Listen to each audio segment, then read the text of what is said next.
וחזרנו לתוכנית מסביב לעולם. אז קבלו את המרואיינת שלנו לשבוע, עדי, שרת האוצר שלנו. השבוע נדבר על העוני בארצנו במצב הכלכלי. שלום. שלום לך, מה שלומך היום? האמת, בסדר גמור, אבל דבר אחד מפריע לי. המצב הכלכלי שלנו בארץ ישראל. למה? מה הבעיה? תשמעי, בתל"ג לנפש... רגע. סליחה שאני יוצאת אותך, אבל מה זה תל"ג לנפש? תל"ג לנפש זה סכום הסחורות המיוצרות במדינה והכנסתם במקורן בחו"ל. וכיצד מחשבים אותם? מחלקים את התל"ג במספר תושבי המדינה.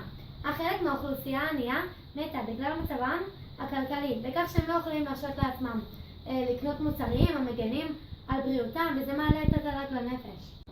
אבל בטח האוכלוסייה הענייה משפיעה רק על זה, לא? לא, העניים משפיעים הרבה בכלכלה. כן? ומה עוד? נגיד, העניים בקושי צורכים מוצרים, הצורכים הרבה אנרגיה, בגלל מצבם הכספי. וזהו? העניים משפיעים גם ברמת ההוצאה של האוכלוסייה, ובמשקל המיסים.